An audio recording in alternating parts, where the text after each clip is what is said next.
We should be up and running now. We are at the Still at Tachi Palace Casino Resort in Lemoore. You guys, of course, know I'm Philip Teresi, or you wouldn't be on this page. Jay's with me. Jay, what is your role exactly here at the Still? I'm the director of food and beverage for the casino resort. So, director of food and beverage for the casino resort, was the Still your idea? Yes. And so you got to have a pretty strong hand in what designing the space, but also choosing what was going to be featured here, right? I did. It all started whenever we reopened the Coyote Grill after the fire. We reopened it as an elevated steakhouse. Yeah. And I wanted to bring in some good bourbons, the American spirit to go with our American steakhouse. And Sure. When I started bringing them in, there was a lot of interest. And this particular bar was called the Wet Bar. It had been closed since COVID. Yeah. And so with the response that we got on bringing in the whiskeys, Scotch, bourbons, Irish whiskeys, everything, we decided we needed an outlet just for them. So we started designing and building this little place. So he calls it a little place. There's 450 bottles. By bottles meaning offerings. There's thousands of bottles in here. What was your guiding light in making the selections? Because the whiskey and cigar vibe, it's not an easy mark to hit, but there's almost an aesthetic with that now. But to make the decision to invest so heavily in stock, what was your guiding light in that? Well, initially we just wanted to go after some brands that were really popular, and then when we got those in, customers really received them well. So then I started reading. And I'm not much of a reader.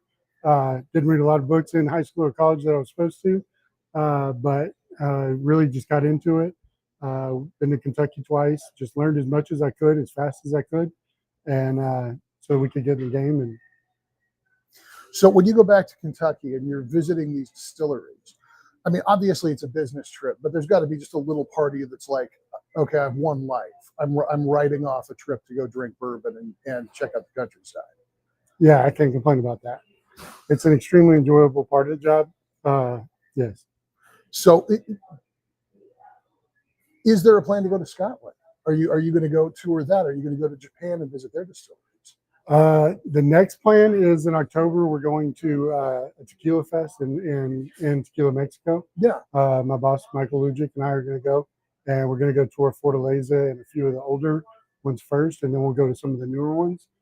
We haven't talked about Scotland yet, but I'll work on that. Oh, Lord, yes.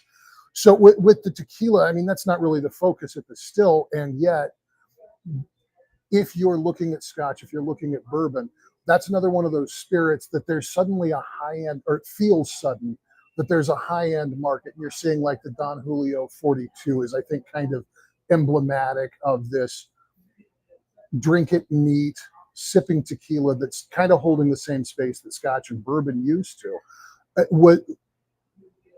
Was that your experience? I mean, this wasn't just clear spirit and go make a margarita. This was probably learning the entire process from the plant to the bottle. Yes, it was. Whether it's bourbon or whether it's tequila, the process is very intricate. It's very organic, and the ones that put the most care into it and the most pride in what they put out are the ones that do it the best. What was your favorite of the distilleries? Yeah, well, the distilleries, the bottles that you got to try. My favorite distillery is by far Michter's. Michter's has been a real good partner with us. I really enjoyed that. I had the opportunity to meet Dan McBride and Andrea Wilson, the master distiller and the master of maturation, on two separate trips.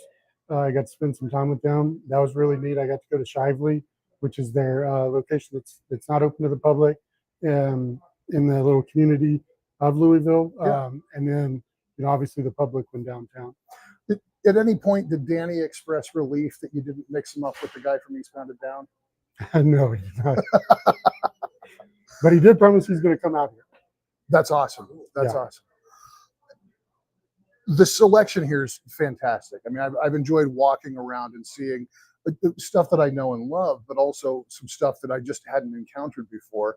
Let me ask the knuckle dragger question. What's the most expensive bottle at the Still? The most expensive bottle is Weller Millennium. and it is going for 7,500 or 777 a shot. Wow. That's a serious drink. That is a serious treat. And you've been open long enough now. What looks to be the most popular? So Buffalo Trace is very popular in their allocations, whether it be blends, E.H. Taylor, Eagle Rare just came out with their new 12-year. Anything Buffalo Trace puts out is extremely popular.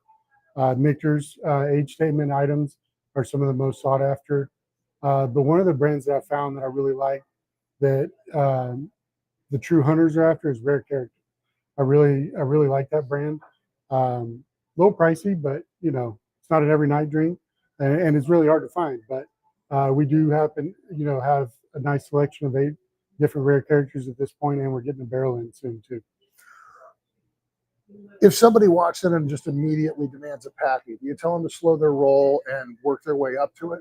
So we actually only have 1 bottle of Pappy. We Yeah. have 1 bottle of 12-year. Because we got in the game so late last year, we started really purchasing in October. So we haven't had that opportunity for guests to really attack that one. But we are planning. We've had a really good year with Sazerac Buffalo Trace. We're their number 2 on premise account in the state of California. So I'm expecting we will have people beating down my door for some Pappies here in a month and a half. I'm sure they will. Now, let's talk a little bit about the Whiskey Club. I was bragging about this on the air. When I was out here 2 weeks ago, filled out my little note card, immediately saw the benefit.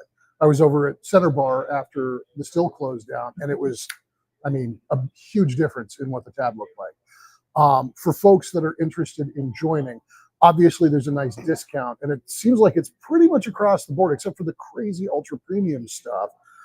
You're getting a much better deal having joined up. What are the other perks once they get signed up? So the main perks are going to be the parties, the barrel parties that we're going to have. Our first one's going to be November 8th, which we've already sent a notice out to the Whiskey Club members about that. But basically what we want to do is we want to bring everybody together that's in the whiskey community, allow them to try some really good stuff at some really reasonable prices that you can't get anywhere else. We want to have flights, that are specific to our whiskey club, that are different years, different ages of the same product, so that people can try, year over year to taste the differences in these items. But the main thing is just to bring everybody together. There's no cost to join the whiskey club. It's just informational. If you choose to come to the party, all we ask is that you buy the bottle that comes with it, and we assure you that we've done our best to pick the best barrels for this club, and we've got some really special stuff coming up. We've hit on it a couple of times, but I kind of want to come at it square on. There's not a lot of bars that you can walk into. There's not a lot of clubs that you can walk into that you can walk back out with the bottle. But that's something that you very much wanted to make a part of the still. Is you come in, you try different things that you like, and if you find something that's right across home plate, you can buy that bottle and take it home with you. Absolutely. Our goal, like I said, is to give people really good stuff that you can't always get at a below market value. And so if somebody comes in and they want something, we have bottles for sale in the gift shop, which is where a lot of our allocations are. We have a full shop out at the Yokohama gas station, and then we sell bottles in the still as well. For somebody who's coming out for the first time, I think the only thing that surprised me my first time out, but of course I had the advantage of reading all the literature before I came out, was just the sheer volume of what's on offer. When you hear 450 bottles, I think that people are sometimes picturing this very kind of orderly, regimented, here's your menu. And the reality is they've got these wonderful cases, these glass front cases all over, so that you can walk around and look at the bottles. For somebody who's coming in, maybe they had a good night at the tables, maybe they got a bonus at work, whatever. The guys here at the bar, are they getting additional education on bourbons and scotches and whatnot, so that they can offer that same kind of guidance that you could? So yes, as a matter of fact, going back to the whiskey club, so at every one of these parties, we're going to have a distillery present, handing out some free gear, and they're also there to provide education not only to the staff beforehand, but to the customers as well.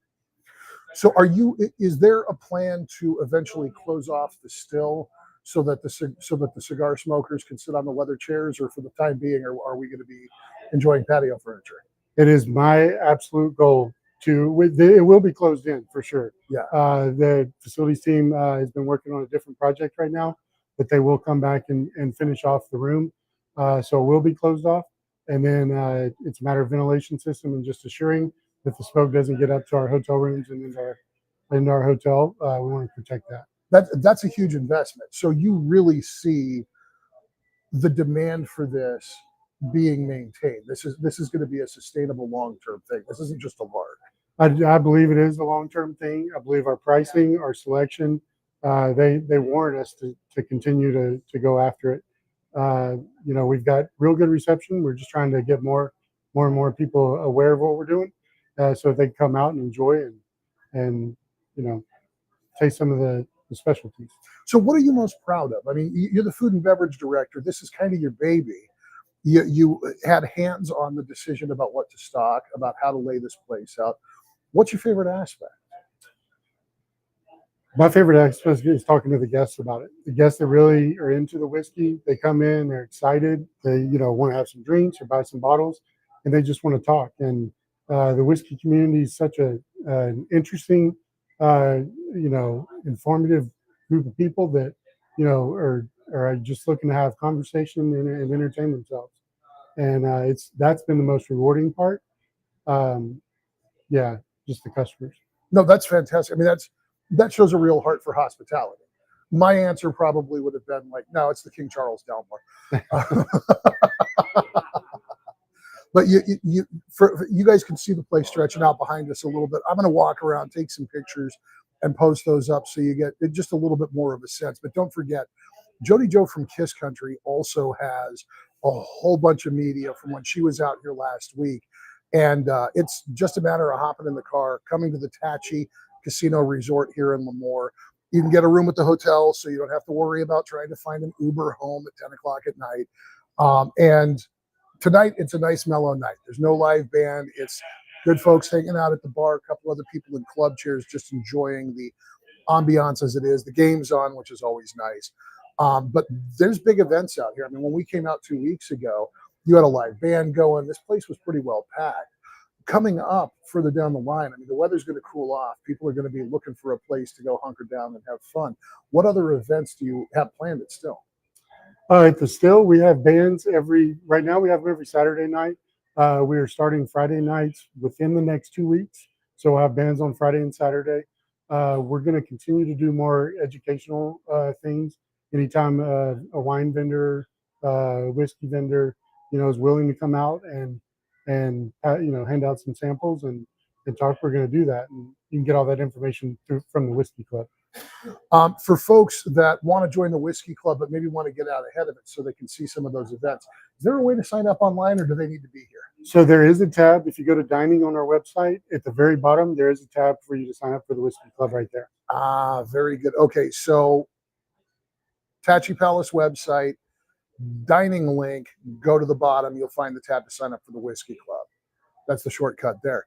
I think we're going to take a little break, go grab some whiskey, wander around and say hi to some folks. But before we cut things off here, I know you're running a little bit short on time this evening. Is there anything I didn't ask you that you want to put out there? No, I don't think so. All right, so this is Jay, Food and Beverage Director for Tachi Palace Resort in Lemoore. He's the mastermind behind the Still, and you guys want to get out here and check this place out. Sign up for the Whiskey Club, whether you do it online or you just come in and get signed up. There's no cost. It's a postcard. You're putting down basic contact information so they can tell you what's coming and when, and it makes a difference. And it's not just for the Still; it's for all of Tachi. So sign up. It really is worth it. We were at Center Bar last week after the Still closed, and I was stunned. Peanuts. We were calling our shots. Peanuts. Jay, thank you for hanging out, man. All right, thank you. Appreciate it. All right, now I just got to be able to see well enough to hit that button. Nope. I am so blind, you guys. That is